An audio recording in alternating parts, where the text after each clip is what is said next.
Audrey Bunny, a story by Angie Smith.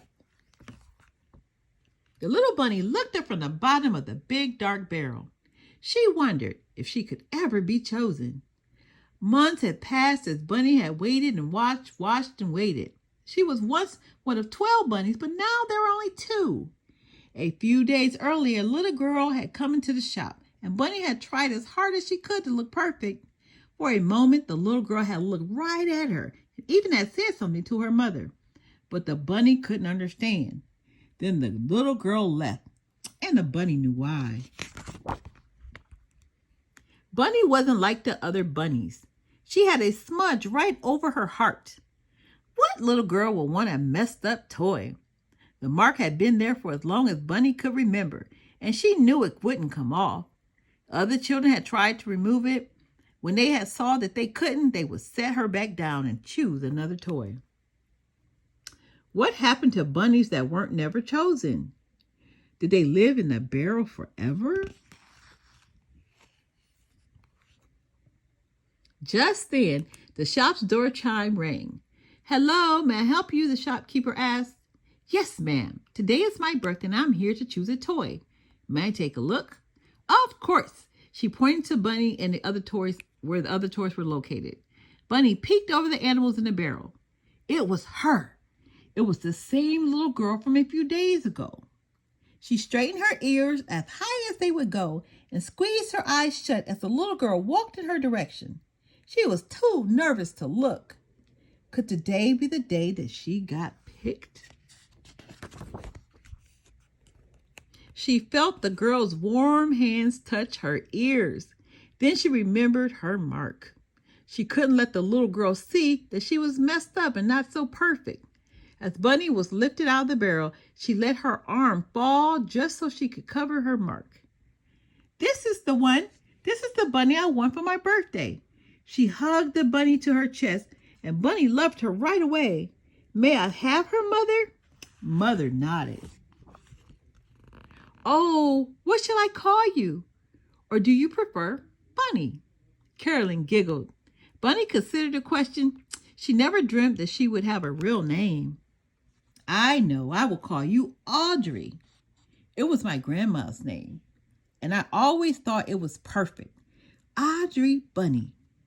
Bunny felt her heart warm as she looked over Carolyn's shoulder. If she could only keep her mark hidden, Carolyn might actually believe that she was perfect.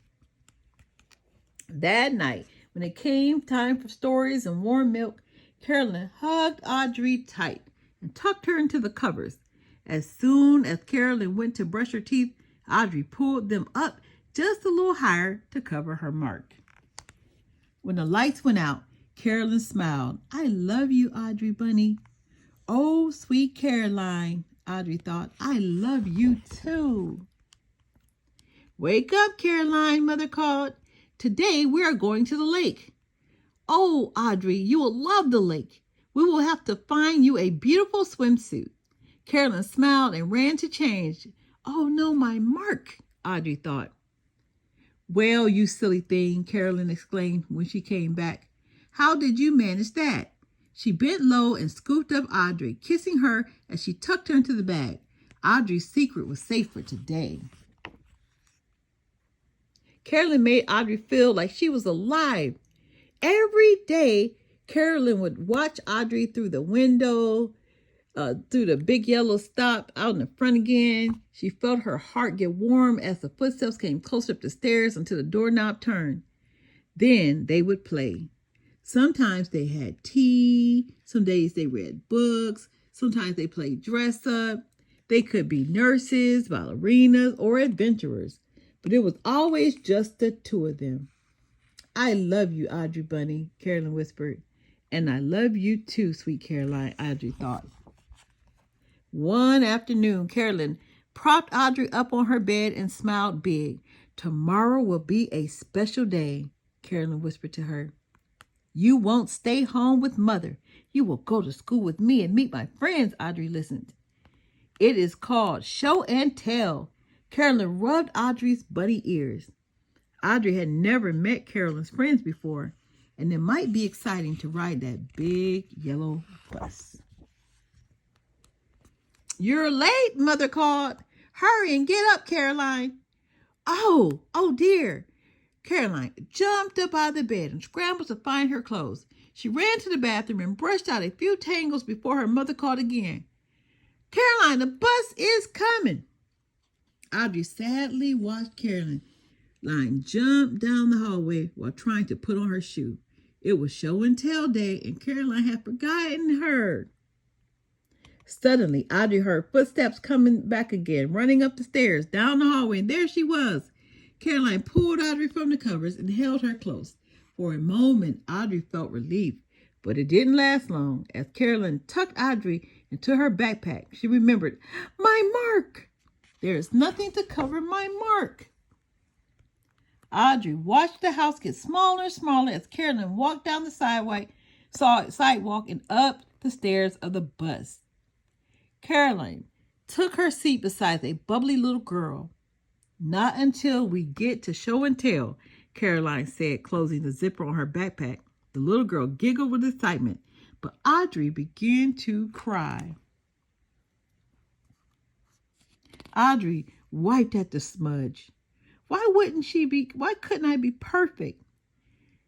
It was only a matter of time before Caroline saw my mark and returned me to the store. I love you, sweet Caroline, she whispered to the dark. Audrey could hear the other children talking now. She just wished she could explain everything to Caroline before she pulled her out, before everyone saw that she wasn't perfect. But it was too late. The backpack was being lifted up in the air, and now it was tipped on its side. Audrey heard Caroline say something about April the 7th, the day Caroline had picked her up out of the store. Then Audrey heard the zipper unzip, and she froze. This is Audrey Bunny.